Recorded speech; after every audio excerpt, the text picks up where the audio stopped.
2022 Lexus GX460, courtesy of Bobby Ray Hall Lexus in Mechanicsburg, PA. For more information on their inventory, please feel free to check out the link in the description box below. And so I am in this one today because there is a huge tech upgrade for the 2022 Lexus GX460. New trim level as well, excellent reliability. If you guys actually open up a Consumer Reports magazine, you will see that the GX did get a well above average reliability rating, which, by the way, is the very highest reliability rating that Consumer Reports gives out. So that pretty much says it all right there. And there's also a new paint color for the GX as well. And so I'll be getting to that when we get to the exterior portion of this review. But in this video, I will of course be testing out and going over everything about this one, from acceleration to braking, steering feel, ride quality, sound system, exhaust clip, all of that fun stuff. So having said all of that, what do you guys say? Let's just go ahead and jump right into it. And as always, let's start with pricing. And so as you can imagine, there are several different trim levels for the 2022 GX. To start, the GX460 will have an MSRP of $55,425. Then there's going to be a premium trim level going for $56,760, luxury for $64,935, and then the Black Line Special Edition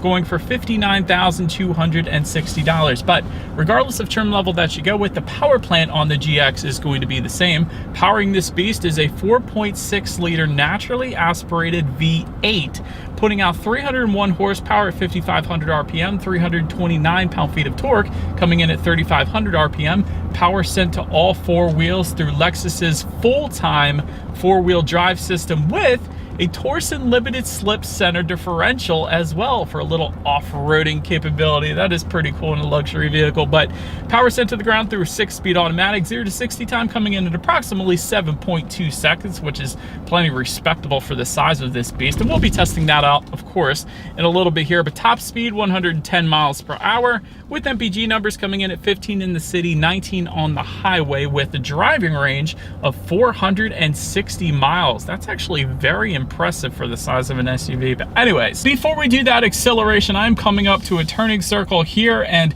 let's do a quick little turning radius check here. I just want to see how good that is, because you never know when you're going to need a good turning radius. And actually, that's doing quite well for the size of this vehicle. Sometimes it'll make that, but that one was perfectly fine. So that passes the test there. And now, having gotten that out of the way, what do you guys say? Let's go ahead and find a straightaway. Let's just put this thing to the test here first when it comes to that acceleration.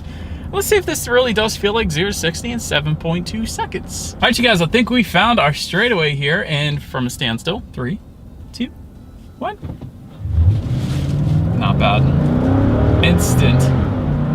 There's so many cars that are turbocharged these days, and I don't get that kind of instant reaction when I hit the gas. You get it here with the GX. This thing can move pretty darn well for the size of what it is. Definitely not going to have any issues emerging onto the highway. But again, the best part for me, having test driven so many turbocharged engines lately, is I always expect a little bit of delay now, but you're not going to get that with a naturally aspirated V8. This thing instantly puts the power to the ground, instant acceleration when you hit the gas, which I definitely appreciate. But to go along with that acceleration, as always, braking is equally important. And so up front, you will find 13.3-inch ventilated front discs. In the back, 12.3-inch ventilated rear discs. As far as that 60 to 0 stopping distance goes, it actually comes in at 133 feet. So since we're coming up to a tree right here, let's go ahead and hit the brakes. It's 100% on the softer side, which I'm not a big fan of, to be quite honest, but wouldn't have minded if Lexus firmed up that braking feel a little bit. I know with SUVs, you don't always need that, but it is a little bit too soft even for an SUV. And that 133 feet number, it's a little bit on the higher side as well. A lot of times with larger SUVs, you'll get the upper 120s, although I will say I've seen as bad as 139 feet, so it's not as bad as that, but wouldn't have minded a bit firmer of a braking feel is what I'm trying to get at here in the GX460. But anyways, then touching on suspension and handling, up front, you're gonna get an independent double wishbone type front suspension. In the back, 4-link rear suspension, gas pressurized shock absorbers, front and rear stabilizer bars. As far as the ride quality goes, it's actually perfectly fine. Even without like an adaptive suspension or an air suspension or anything fancy like that, it rides perfectly fine in my personal opinion. I definitely would have no issues taking this thing on a long road trip to Ocean City, Maryland, or anything like that. Kind of missing the beach right now that things are getting colder here in Pennsylvania. But anyways, ride quality is perfectly fine. As far as steering sensitivity goes, that's one of my favorite things, and the very first thing I noticed when I first started up this thing it leans on the heavier side. You guys know I absolutely love the heavy steering feel because it instantly points you in the direction that you want to go. It gives you better driver feedback. A lot of SUVs give you a loosey-goosey steering feel, and it's kind of numb and it's unenjoyable to drive, but the steering feel, I feel like Lexus kills it with steering sensitivity, especially the IS350, but they nail it 100% on point every single time with their steering sensitivity lately. So well done, Lexus. I'll give you that. I often compare other vehicles to Lexus vehicles when it comes to steering sensitivity because it's that good. But anyways, touching on cabin noise right now, I'm going 45 miles per hour. You guys can probably tell there isn't a whole lot of exterior wind noise coming into the cabin, so that is certainly on point. And touching on visibility, obviously, you can tell from the shape of this thing, you're not going to have any issues with visibility. It's one of the best visibilities I've driven probably all year, to be quite honest. There is an absolute Sasquatch of a rear window back there. I don't know if that's even a saying, but massive rear window. You're not going to have any issues with visibility. And rain sensing windshield wipers actually do come standard on every single trim level of the GX as well. But that about rounds out the performance segment of this review, guys. Let's now go ahead and take a look at the exterior of our brand new 2022 Lexus GX460. All right, so here she is, you guys, the new 2022 Lexus GX460, finished in Starfire Pearl. In case anybody was curious of our exterior color name that we have here today, let me first start actually with what's new on the exterior of the GX460. For example, that Blackline Special Edition is a new trim level. That is going to add black exterior trim, unique 18-inch alloy wheels, black interior headliner, and black leather upholstery as well. And then there is the Nori Green paint available for the GX for the first time. It's been available on other Lexus models before, but never on the GX460. So that's probably the one I would choose just because it's brand new for the GX. I think that's pretty cool. But anyways, let's go ahead and start up front of this one here. Of course, you have that large Lexus spindle front grille, as you guys are probably used to at this point. Definitely looks good in my opinion. To the sides, premium triple beam LED headlights do come standard on every single trim level across the board. I love that because those triple beam headlights are a lot of times optional on some of the other Lexus models right now. So I love that they come standard on the GX460 because they do add quite a bit of extra illumination at night, comparatively speaking to the other headlights that they used to have, I guess you could say. Automatic feature, of course, does come standard along with that. Automatic high beams as well. Another feature I love essentially means when you put that on, it's going to dim the high beams to low beams if it senses a vehicle coming in the opposite direction, and then throw it back to high beams for you automatically when that vehicle is gone. So it's definitely a convenient feature there. LED daytime running lights also coming standard. LED fog lights down below if you were to go with the premium trim level and up. And I did want to mention, although we just have the base kind of GX460 here today, we do have a premium plus package that adds a ton of different things, including captain's chairs on the inside, which we'll get to in a little bit here. But one of those things being the fog lights, and then you have an added front lip towards the bottom, and you guys could probably see that as well. But overall, definitely makes for a very nice looking front end to the GX460. But let's now go ahead and make our way to the side of this one. But so then, starting up top of the GX here, roof rails do come standard for every single trim level across the board. Rear privacy glass also coming standard for all trims. Black window surrounds coming standard for all trim levels, but you do have a little bit of chrome beltline molding. You guys can see that towards the bottom there. Body colored power adjustable side mirrors, of course. They will be heated as well with LED integrated turn signals, again, for all trim levels across the board. Illuminated running boards coming standard for all trims at the bottom there. I love that they're illuminated too. Can't, of course, see it in the daytime, but it's going to look pretty darn good at night. As far as the wheel configuration goes, 18-inch split 6-spoke alloys coming with the base and the premium, 18-inch black unique alloys coming with the black line, and then 19-inch 6-spoke alloys with the machine finish coming with the luxury trim level. But again, looks pretty darn good. Let's now go ahead and make our way to the back of this one. So but now, since we are around back of the GX, rear spoiler with an integrated brake light, of course, does come standard. Rear window wiper as well. And actually, let me show you guys something real quick. Rear window wiper is not asphyxiated to the glass. It is tucked away up underneath. I don't know if you guys can see. Oh, there he goes. There it is. Yeah, you guys can see it. Cool. Anyways, the rear glass actually also does open up for you. So I'm just going to pop that right there. And hey, we're inside the vehicle. Isn't that pretty cool? Anyways, the way I did that, there's actually a button right here. You just press that, then you can lift up on this. So I love that feature. That's pretty darn cool. But now zooming back out, LED taillights do come standard for all trim levels across the board as well. And to the bottom right hand corner there, you will find a single exhaust outlet with a chrome or dark finish, depending upon which configuration that you go with. But I do love that look because so many SUVs right now are tucking it away underneath, and I hate that look. So having said that, I do believe you guys know what we have to do next. As always, here is that exhaust clip.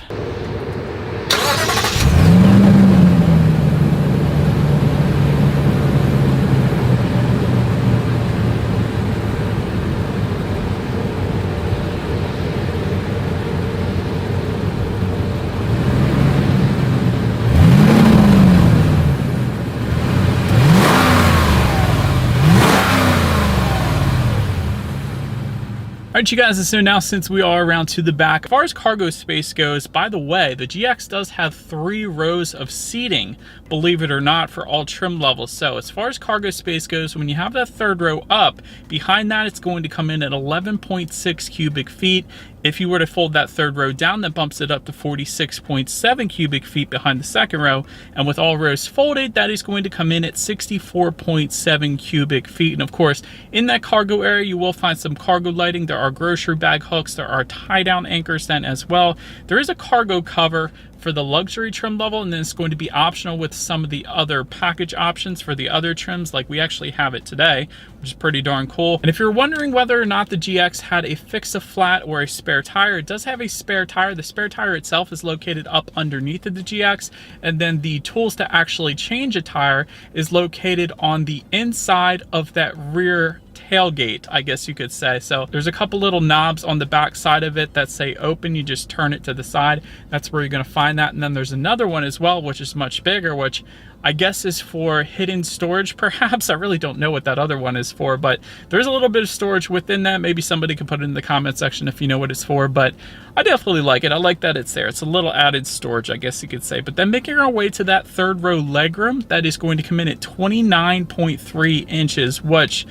is pretty darn small. Maybe small children could fit back there, but even that would be a stretch, I would say. But I will say there is rear ventilation coming standard for all 3 rows. That is going to be located up top on the ceiling of this thing, so that is definitely a plus there. And you do have some cup holders back there as well. But then making our way to the 2nd row legroom, that is going to come in at 34.1 inches. For reference, I'm even 6 feet tall. This is how much space I have back there. There is a rear center armrest with cup holders if you go with the bench seating, but there's an optional package though available where you can get captain's chairs like we have today. And again, that's the Premium Plus with Sport package, I think it's called. It goes for approximately $5,800, but we do have it, and it does give us that captain's chairs configuration that we have here, so that's pretty darn cool.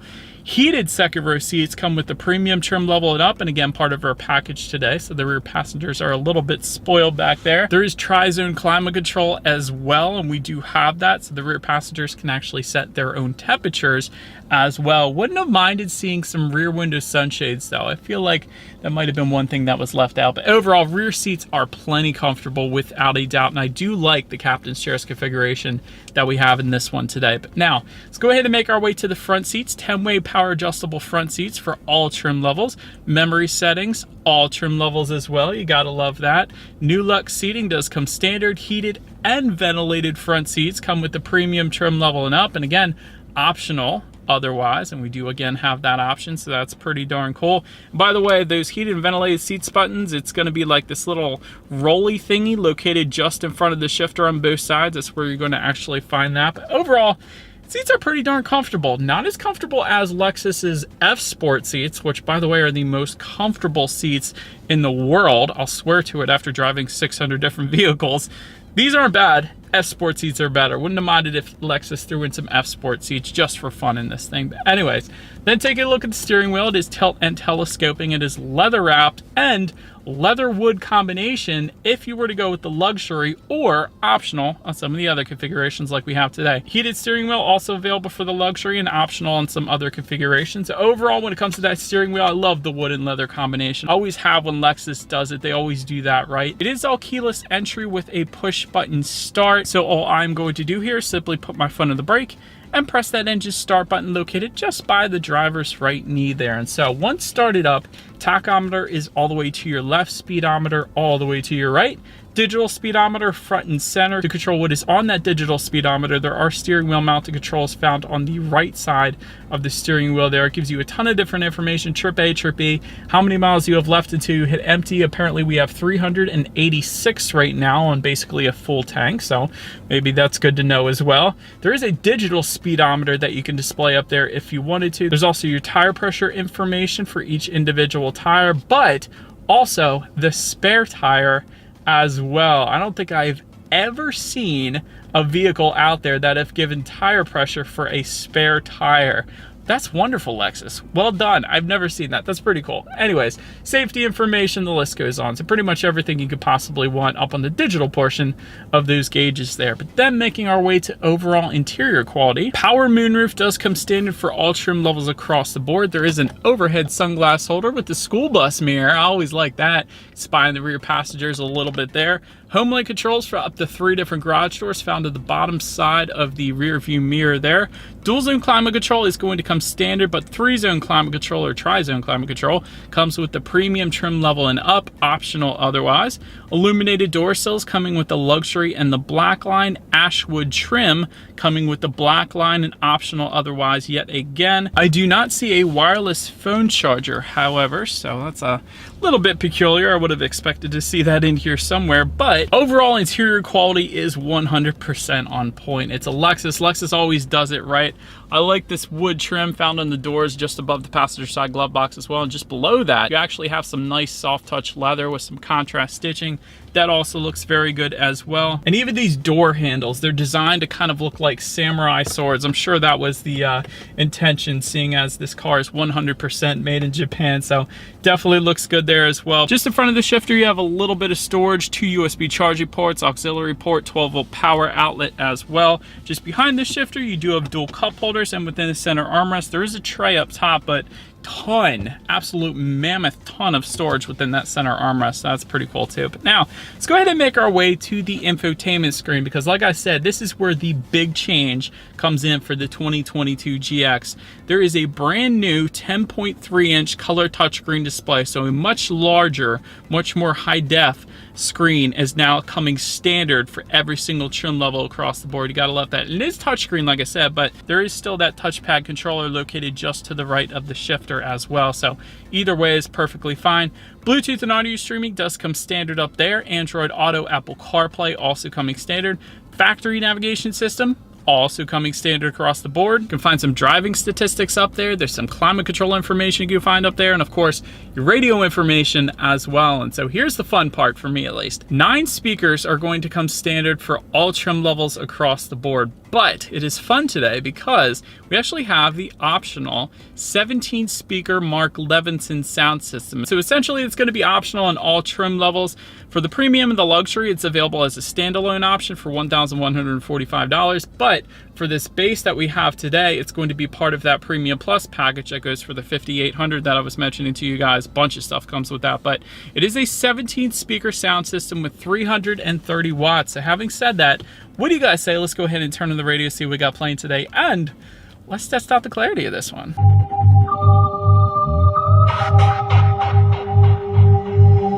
Actually, that was dang good. I mean, I was listening to the bass before that song. I just wanted to put that clip on there because I like that. That was kind of weird song. But anyways, clarity was 100% on point. Plenty of loudness, but the clarity, again, 17 speakers, that's where this thing really shines. That clarity was 100% on point. But anyways, last thing I want to mention to you guys on the infotainment screen is, of course, when you do put this thing in reverse, you will find a rear view camera, not unfortunately taking up the entire screen, but there is a couple different views, a little Fisher wide angle view on the bottom left hand corner of that screen, which is pretty cool, and you can adjust that if you want to. But as always, that is going to lead us into safety. And so front side curtain airbags do come standard, driver and passenger knee airbags as well. In the back, you're going to have latch, aka lower anchors and tethers for children for the rear car seats, rear child door locks, tire pressure monitoring system. That's all extremely boring at this point, but also coming standard, pre-collision system with pedestrian detection, lane departure alert, dynamic radar cruise control,